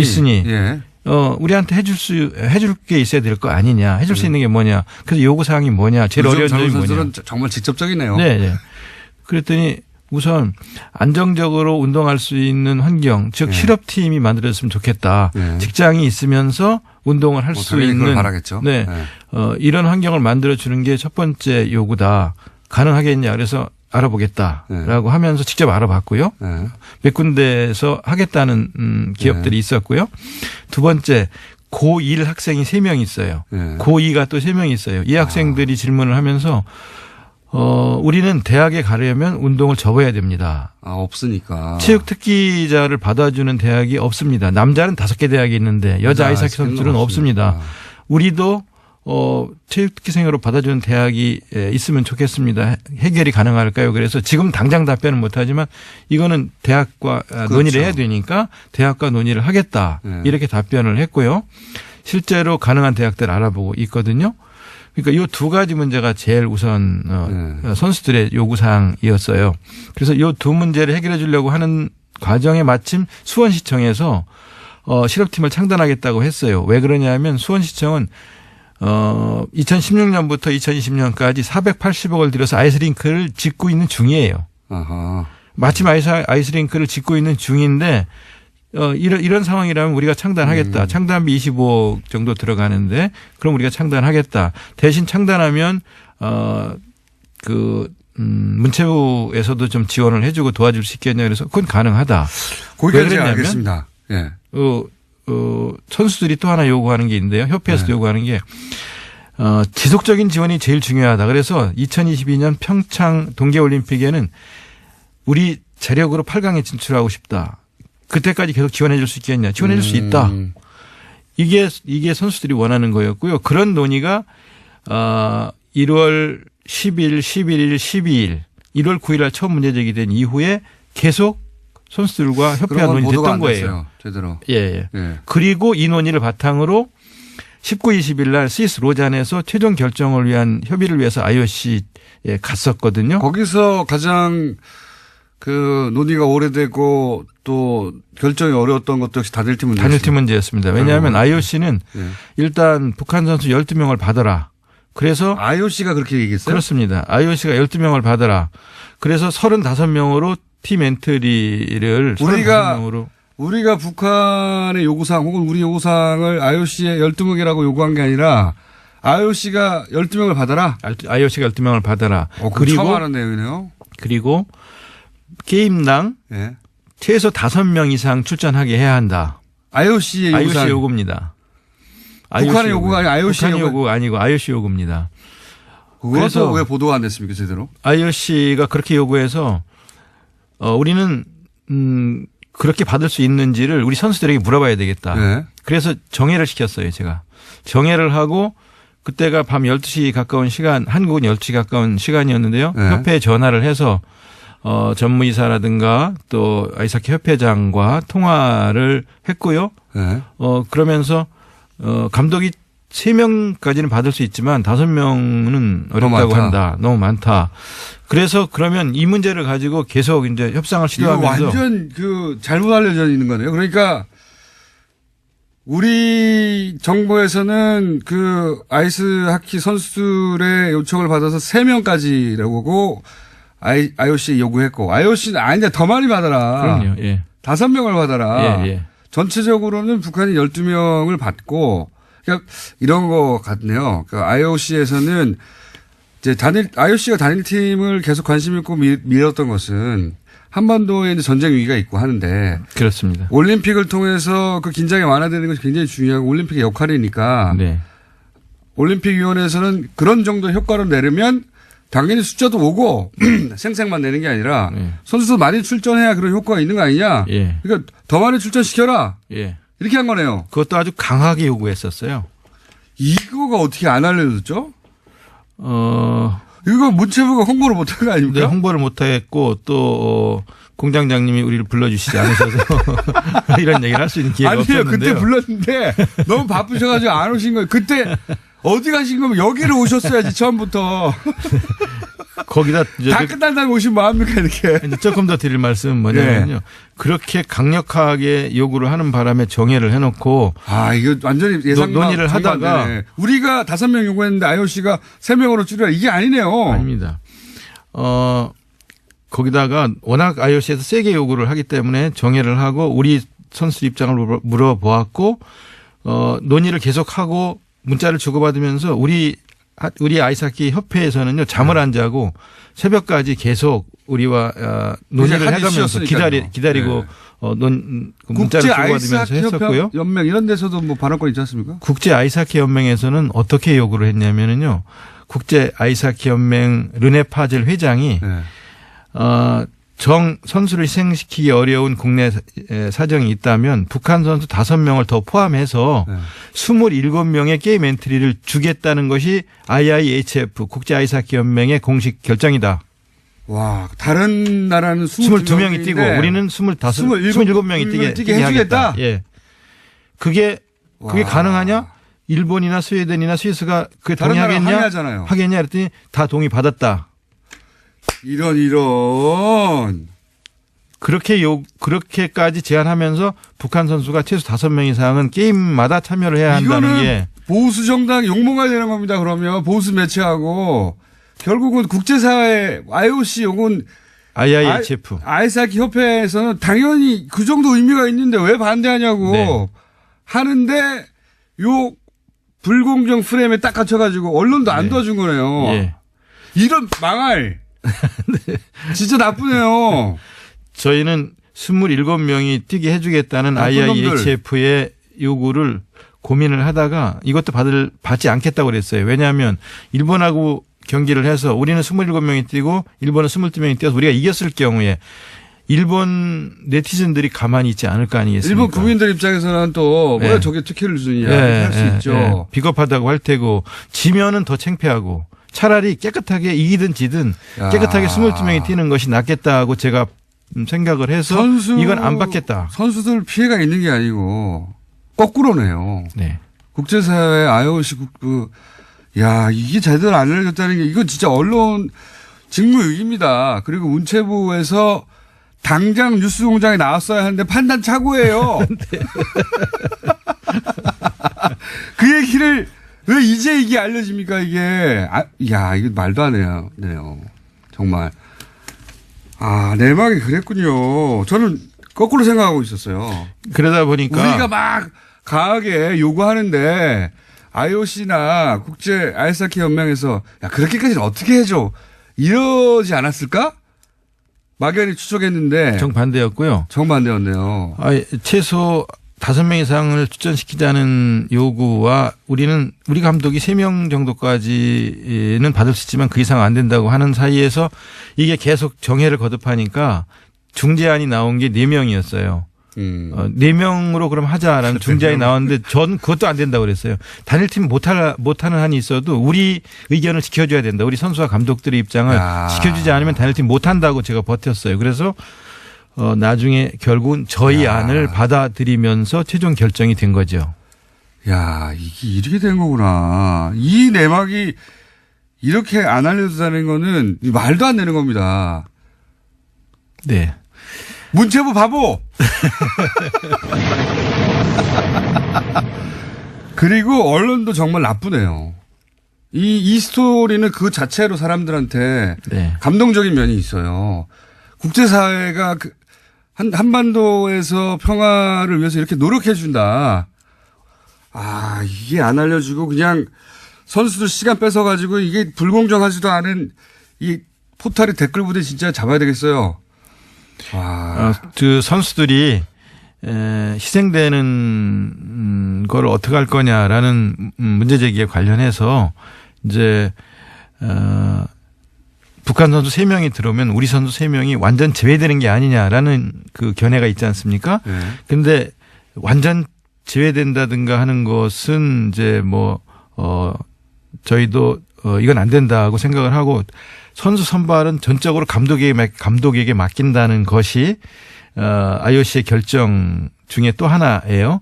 근데 5번 경기를 하는데 4번을 뛰게 되는 경우가 생기거나 30분을 뛸 선수가 25분을 뛰거나 20분을 뛰는 경우는 있을 수 있어요. 그렇지만 완전 배제라는 것은 고려하지 않고 있는데 일반적으로 북한 선수 3명이 들어오면 우리 선수 3명이 경기를 아예 못 뛰는 거 아니냐라고 생각하는 거죠. 그렇지는 않습니다. 그렇게 또 퍼뜨린 거예요. 그러니까 저는 그 출전 시간 자체가 기본적으로 오늘 나오신다길래 제가 이제 그 이슈도 잠깐 했는데 출전 시간이 사회물이 아니거든요. 올림픽에서는. 네. 그거 다 대회 전체도 세금으로 쓰이는 거고요. 유치도 그 대한민국의 공공의 자산이 엄청나게 대통령부터 들어간 거고요. 그 행사 올림픽 전체가 무슨 개인의 경영만 하는 그런 이벤트가 아니에요. 그러니까 올림픽의 정신이 평화 아닙니까? 그렇게 탄생한 거 아니잖아요. 그렇죠. 그러니까 네. 더군다나 그 올림픽의 정신에 가장 부합되는 이벤트니까 또 IOC가 이렇게까지 나선 거 아닙니까? 그렇습니다. 네. 예. 그러니까 이 행사는 사실은 그 목적에 부합하는 정확한 이벤트가 나타났기 때문에 그 시간은 개인의 시간이 아니라 공공재가 되는 겁니다. 일정 그렇죠. 정도. 네네. 쉐어해야 하는 겁니다. 너무나 당연하게. 이 얘기를 언론이 하지 않는 게 저는 불만이었는데 그 정도가 아니라 이 진상 전체가 제대로 전달이 안 됐네요. 전체 과정이. 그래서 저희는 양보라면 양보이고 희생이라면 희생이라고 볼 수 있는 부분을 인정하면서 작게 양보하고 크게 얻을 수 있는 길이 있다. 그 말씀을 드리고 싶었었는데요. 작게라도 양보하면 안 된다. 이건 희생이다라고 이제 주장하는 목소리가 더 컸었습니다. 목소리가 큰 게 아니고 그렇게 만들었어요. 사실은 제가 불만인 게 그겁니다. 아니 개인의 그 기회가 보장되는 것도 굉장히 중요한 가치죠. 올림픽에서는 그게 유일한 가치는 아니에요. 이런 다른 중요한 가치도 있기 때문에 그거 어떻게 잘 조율할 것인가 당연한 거지 않습니까? 네. 근데 이 일방적인 프레임을 막 때리면 언론이 어느 순간에는 그렇지 않은 면도 있다라고 이제 제어를 하거나 해야 되는데 나쁩니다. 비겁하거나 언론들이. 문체부 바보 그리고. 네네네. 뉴스 공장에 빨리 나오시지. 예. 내막은 이제 알았습니다. 이 내막이 굉장히 중요하네요. 전후 과정이. 그리고 말씀하신 대로 IOC 입장에서는 한 달 전만 해도 전쟁이 일어날 가능성이 있을지도 모른다라는 위기의식이 있었고요. 북이 계속 핵실험 미사일 발사를 계속하면서 또 한미 군사 합동 훈련들이 진행되는 걸 보면서 올림픽이 이게 안전하게 치러질 수 있을까 하는 걱정이 있었고 거기에 대한 우려 때문에 프랑스라든가 독일이라든가 오스트리아 이런 나라에서는 선수들을 보낼 수 없다. 지금보다 상황이 악화된다면 선수들을 보내기 어렵다고 얘기할 정도로 위기가 높아졌던 상황에서 이것이 이제 평화올림픽으로 안전한 올림픽으로 치를 가능성이 있다고 생각하기 때문에 올림픽에서 제일 중요하게 여기는 가치인 평화를 실현하기 위해서 특히 남북이 저렇게 하나 되는 모습을 보여줄 수 있다면 본래 올림픽이 추구하는 가치가 실현되는 올림픽이 될 수 있다고 생각을 했던 거죠. 그렇죠. 맞습니다. 그래서 아마 IOC가 르네 파젤 그 IIHF 국제 아이스하키 연맹 회장도 파격적인 제안을 하면서 다른 나라를 설득해갖고 그러니까요. 예, 국내 언론에는 보도가 뭐 잘 안 됐죠. 뉴스공장에서 보도 안 됐으니까 다른 데도 안 됐을 겁니다. 그런데 27명의 게임 엔트리를 주기로 우리가 다 국제 아이스하키 연맹이 협의를 해서 논의를 끝냈다. 그러니까 받아라라고까지 하는 것을 저희는 그거야말로 다른 나라에서 보면 불공정입니다. 받아들일 수도 있는데도 다른 나라 아이스하키 협회 연맹에서 좋다. 예. 그게 어떻게 선수 출전 시간 몇 분 가지고 따질 수도 없는 거잖아요. 그렇죠. 그렇게까지 결정한 사안을 요 안에서 보수해서 이게 불공정 프레임인데 출전 시간이 줄어드니 작디 작은 프레임으로 다 뒤엎어버린 거예요. 다른 나라는 27명 했니네 그럼 이렇게 하는 사안을 네. 야 말도 안 되네요 정말. 이게 언론도 제 역할을 못하는 것이고 문체부 바보 플러스 이 포탈에서 이런 여론이 전체인 것처럼 막 뒤엎어버렸거든요. 그것도 큰 문제입니다. 예. 이게 굉장히 중요한 내막과 진상이 저도 처음 알았어요. 그러나 저희는 또 광고를 해야 되기 때문에 잠시 알고 보면 저희 교통방송이라서 네. 안내를 하고 다시 잠시 후에 돌아옵니다. 많은 문자가 왔는데 제가 하나 읽고 한 두 개 읽고 장관님이 한 두 개 읽어주세요. 네, 그중에서 장관님 사랑합니다. 네, 마음고생 심했겠네요. 그러나 2277 읽어주시죠, 장관님. 웃을 일이 아닙니다. 장관님 반성해야죠. 앞으로 국민들이 바로 알아야 할 일이 있으면 뉴스 공장에 바로 출근하세요. 네, 그렇게 하겠습니다. 웃을 일이 아니라고 그러는데 또 웃었네요. 6559도 읽어주십시오. 공장장, 우리도 알아듣습니다. 제발 장관님 말 좀 듣자고요. 저한테 발언할 시간을 더 주세요. 네, 이런 두 종류의 문제가 이거 장관님 파이팅도 물론 오고 있습니다만 언론 관련 문제도 많이 옵니다. 아니 이거 놀라운 얘기다. 이거 처음 듣는다. 뉴스공장 듣는 분들이 이제 시사에 관심 많은 분들이고 그럼에도 불구하고 이런 뉴스를 몰랐던 거예요. 포털에 안 뜨니까요. 네. 아마 쓴 매체가 또 있을 수가 있습니다. 메인에 안 띄워주니까요. 네. 메인에 떠야지 알죠. 예. 그래서 포털에 계속 문제라는 겁니다. 이거 굉장히 중요한 뉴스고 이 뉴스가 사실은 뉴스의 밸런스를 잡는 것인데 안 나왔어요.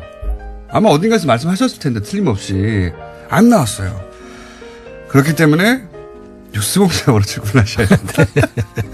또 제가 혼자 말하고 있네요. 네. 그리고 저희 사장님 민원이 들어와 있네요. 영어 전문 채널 TBS EFM 강원도 평창에서 패럴림픽 끝날 때까지 방송하고 강릉 일대에서 매우 잘 들린다고. 예. 고맙습니다. 네.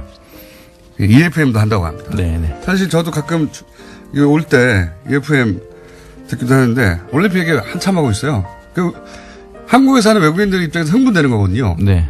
야, 마침 여기서 열리는구나 하고 가볼 수 있잖아요. 또 혼자 말을 많이 했기 때문에 여기서 끝내겠습니다. 지금 평창에는 외국 기자들이 신문 방송 한 11,000명 정도 지금 오고요. 지금 앞으로 더 올 거라고 생각이 되는데요. NBC만 2,400명이 옵니다. 그렇군요. 네. 그러니까 지금 뭐 이미 시작되고 있습니다. 네. 저 사실 요 방송 끝나고 외신 기자하고 인터뷰하기로 했어요. 네. 이유가 뭐냐면 아니 남북 단일팀 이슈가 왜 이렇게 문제가 되냐고 자기들은 이해가 안 간다고. 그리고 뭐 이게 왜 불공정하다고 얘기되는지 이해가 안 간다고 인터뷰를 저한테 찾아서 예. 그렇죠. 저는 국제적으로 알려져 있으니까요. 왜 저한테 안 오고 공장장님한테서. 자, 그러면 충분히 이제 어떻게 왜곡되었는지 혹은 절반의 진실만 전달됐는지는 알겠습니다. 내막을 알고 보니 IOC가 훨씬 더 국제 아이스 하키 협회 연맹이 사실 그동안 그러니까 공정한 기회 그걸 넘어서는 가치가 여기 나온 거군요. 전 세계의 평화, 네. 전쟁이 막아지는 올림픽 정신에 가장 부합하는. 그러니까 선수가 몇 명 더 늘어난다는 중요하지 않다. 그리고 이런 일이 벌어졌다는 걸 이제 알았고요. 단일기 얘기만 잠깐 해보죠. 단일기도 이슈가 많이 됐는데 예. 여기 대해서 하고 싶은 말씀 있으십니까? 한반도기를 처음 들은 것은 91년인데요. 예. 한반도기를 남북이 합의해서 들은 깃발로 되게 생각들을 하시는데 IOC의 요구로 시작된 겁니다. 이것도 IOC. 네. 하긴 올림픽에 관련된 건 IOC가 최종 결정권을 다 갖고 있기 때문에요. 되는 거니까요. 1963년입니다. 91년이 아니고 1963년에 브런디지 당시 IOC 위원장이 한반도기 들고 입장해라라고 얘기를 한 겁니다. 그러니까 1947년에 우리가 IOC에 가입을 신청했을 때 예비 승인을 해주면서 남북은 당연히 한 나라인데 사무소는 서울에 두고 그리고 지금 예비 승인 단계이니까 조금 기다리라고 하고 있는데 전쟁이 터진 거예요. 그래서 전쟁 이후에 각각 IOC 가입을 하려고 하니까 안 된다. 이미 한 나라 한 깃발로 입장하도록 돼 있기 때문에 이거 지켜야 된다. 남쪽이 태극기 들고 오려고 하고 북쪽이 인공기 들고 들어오려고 하니까 안 된다고 하면서 그때 1963년에 당시 IOC 위원장이 한반도기를 제안한 겁니다. 한반도기가 그렇게 탄생한 거군요. 네네네. 그리고 91년에 처음 들기 시작해서 9번 그동안 9번 한반도기를 들고 입장했던 것이고요. 이 한반도기가 입장을 한다고 하니까 그러면 태극기는이라는 문제 제기를 하셨어요.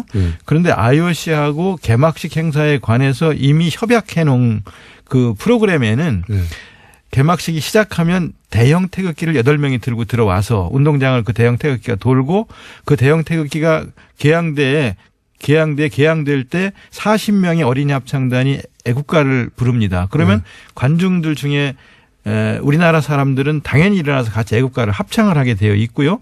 그 국기는 대회가 끝날 때까지 개항이 됩니다. 그리고 또 그다음에 한반도기를 들고 들어오면 우리가 금메달을 따도 한반도기가 올라갈 거 아니냐라는 문제 얘기를 또 하셨어요.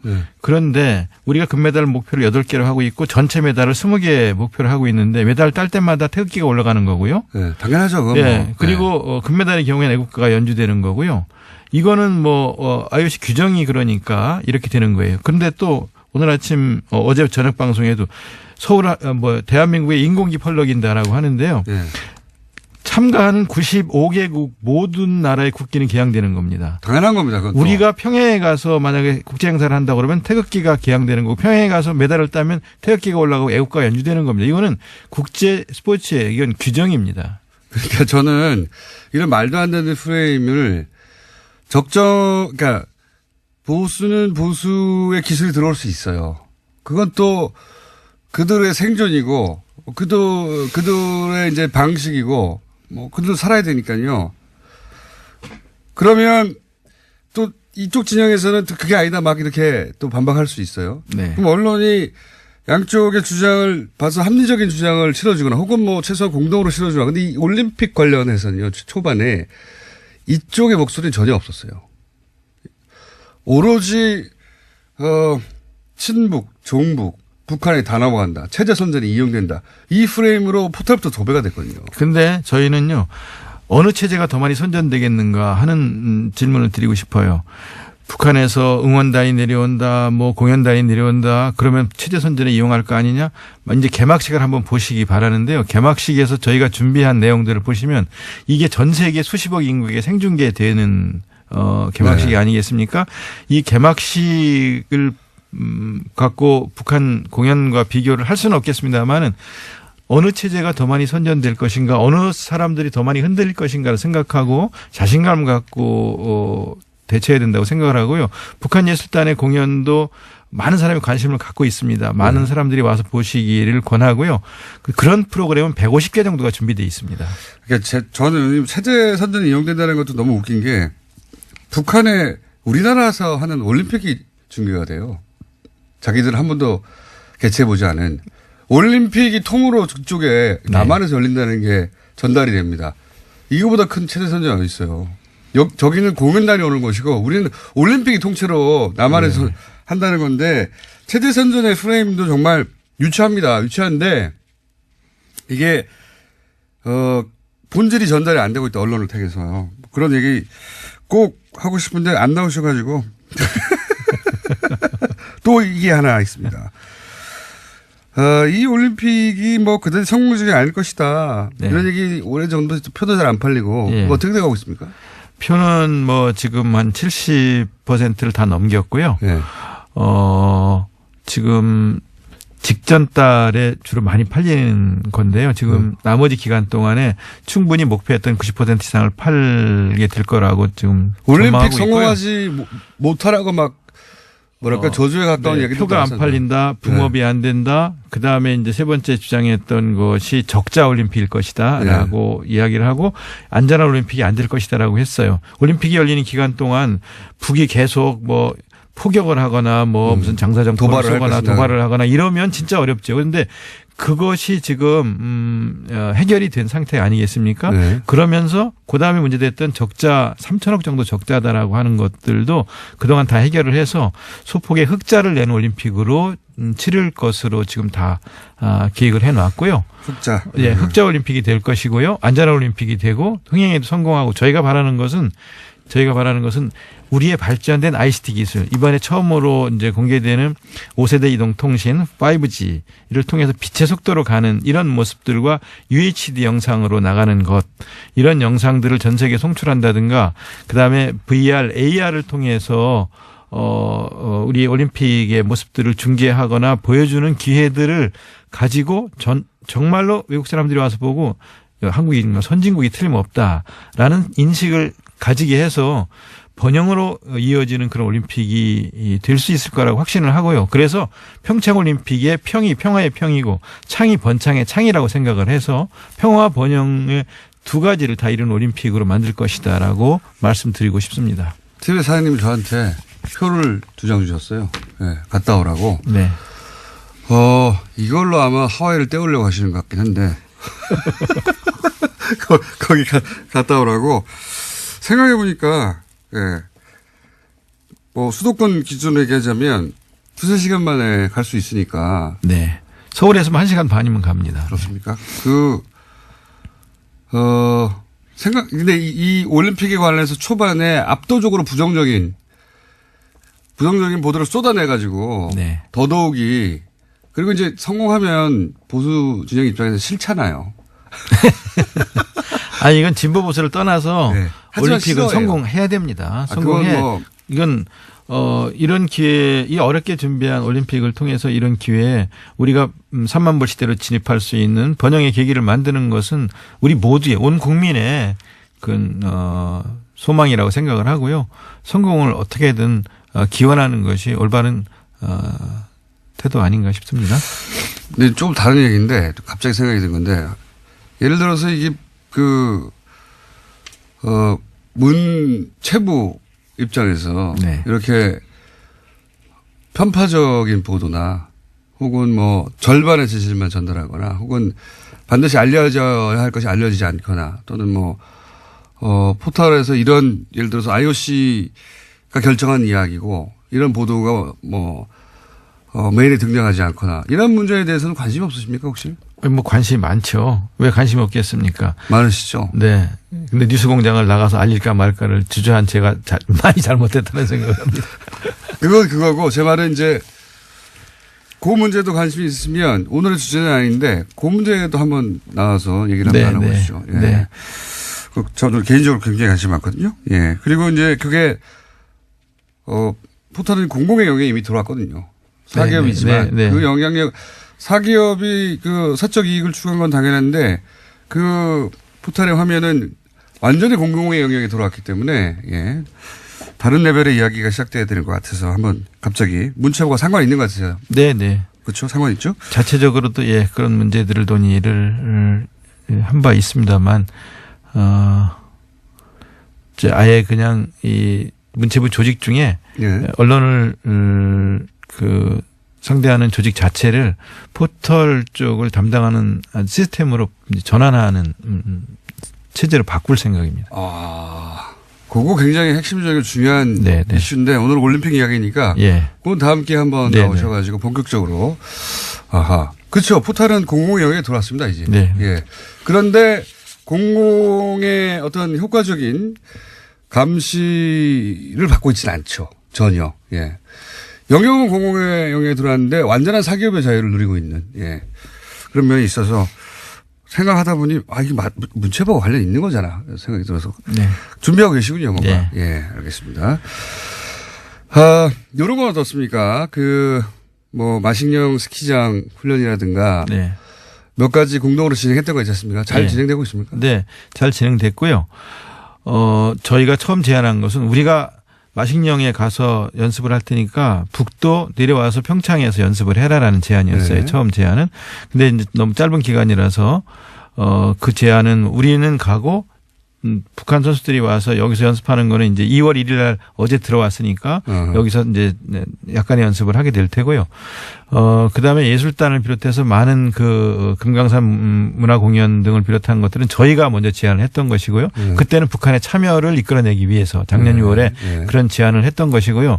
그런 걸 통해서 일단 안전한 올림픽으로 치를 수 있게 하자. 올림픽이 진행되는데 북에서 포를 쏘거나 도발을 하거나 이러면 올림픽이 자체가 진행될 수 없기 때문에 그런 제안을 했던 거고요. 남북만의 문제가 아니라 세계 문제입니다. 세계적인 문제가 되니까요. 그리고 본래 올림픽이 전쟁을 멈추고 그 기간 동안은 평화의 시기를 갖자라고 하면서 사람을 죽이고 전쟁을 하던 칼과 창을 내려놓고 사람을 찌르던 창을 누가 멀리 던지는지를 맞습니다. 겨루자라고 해서 고대 올림픽이 시작된 거거든요. 맞습니다. 정신 자체가. 네네.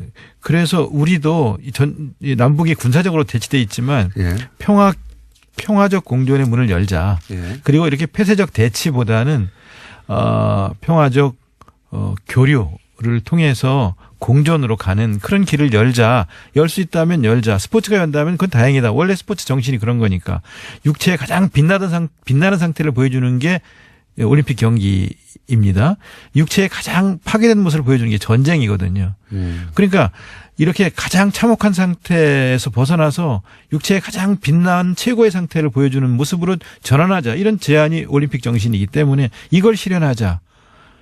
그래서 특히 한국에서 군사적으로 대치되어 있는 이 한국에서 이런 걸 보여준다면 얼마나 좋겠는가. 그거를 실현해 보자. 이 가치지향적인 제안을 올림픽 IOC도 하고 저희도 하고 특히 저희는 더 절박하게 이런 요구를 했던 것이고요. 그 과정에서 완전히 이건 북한을 위한 올림픽 아니냐, 평양 올림픽 아니냐라고 말씀하시지만 올림픽 전체가 진행되면 하건하건대 전 세계인들은 평양이 아니라 평창을 기억할 겁니다. 당연히 그렇게 생각되고요. 그리고 말씀하시는 와중에 갑자기 중간중간 본래 직업인 시인의 모습이 중간중간 육체에 빛나는 모습.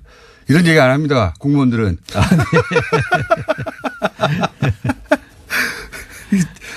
듣다가 이분 시인이셨지? 아니 피겨 스케이팅을 하는 걸 보세요. 그 특히 피겨 페어 남녀가 같이 얼음판 위에서 하잖아요. 그냥 힘만 쓴다고 되는 게 아니고 힘을 적절히 잘 분배하고 균형을 이루면서 아름다움을 창출해내는 것이 피겨 페어예요. 그렇죠. 그리고 하다가 미끄러지는 경우가 있잖아요. 넘어지는 경우가 있어요. 그래도 우리가 선택한 음악이 계속 흐르면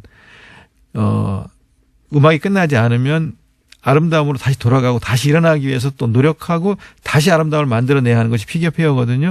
우리 삶의 곳곳도 빙판이지만 우리가 선택한 음악이 끝나지 않으면 다시 일어나야 하는 것이 이 피겨다라는 걸 보여주는 그런 것들을 우리가 접할 수 있는 게 올림픽 아닙니까? 시인 맞습니다. 장관님, 도종환 장관님은 20, 30대는 모르실 수도 있는데요. 예. 과거에 엄청 날리신 시인입니다. 요즘은 시집이 안 팔리고 있을지 모르겠는데 그때 엄청나게 화제가 된 시인이셨고 중간중간에 공무원의 신분을 잃고 갑자기 시인으로 돌아가가지고 그래서 많은 분들이 직접 오셔서 현장에서 일생에 한 번 있을까 말까 올림픽을 직접 보는 그런 경험들을 가지시면 참 고맙겠습니다. 이게 TV를 보셔도 좋지만 TV를 보시는 것과 현장에 와서 보시는 것의 차이는 방 안에 앉아서 통제를 먹는 것과 직접 바닷가에 가서 회를 먹는 것의 차이 정도라고 생각을 하고요. 직접 오셔서 구경을 하시면서 감동적인 장면들을 만나시기를 권합니다. 역시 후반부는 막판은 시인의 모드로. 맞습니다. 생각해보면요. 평생 다른 나라의 동계올림픽에 갈 일은 정말로 거의 없어요. 네. 가고 싶어도 이 절차도 가기도 그렇고 표, 숙박 머릿속에 이제 문제가 너무 많거든요. 요거는 기차 타고 가면 되지 않습니까? 1시간 반이면 수도권에서는. 강릉이든 평창이든 오셔서 세계적인 선수들이 경기하는 모습들을 보시는 기회를 제 놓치지 생각에는 마시기 초반에 바랍니다. 보다가 너 기차 타고 금방 가면 되는 거 아니야 이거. 1시간 반이면 길 막힐 때 서울 2시간 걸려요 길 막히면. 네네. 그런 생각하시고 후반부에 표가 더 많이 팔릴지도 모릅니다. 네네. 내가 왜 이거 앉아서 이거 텔레비전 보고 있지? 가면 되는데 이렇게 생각하시는 분들이 아마 그때 가서야 생기겠죠. 언론도 사실 평창 올림픽에 대해서 이렇게 보도도 잘 안 해주고 기본적으로 이런 이슈만 보도하고 그러니까 논란. 그러니까 체육부 기자들이 기사를 쓰거나 방송을 내보내면 좋은데 정치부 기자들이 초반에 기사를 쓰면서 저희가 제대로 대응을 못한 것도 있고요. 또 저희가 성찰하고 반성해야 될 점도 있고 제대로 알리지 못한 점도 있다고 생각을 합니다. 어쨌든 그럼에도 불구하고 우리나라에서 30년 만에 다시 개최하는 이 올림픽에 많은 분들이 이제 오해도 좀 푸시고 또 같이 손에 손을 맞잡고 성공하는 올림픽이 될 수 있도록 도와주시면 고맙겠습니다. 알겠습니다. 지금까지 시인 도종환 문체부 장관이었습니다. 다음엔 꼭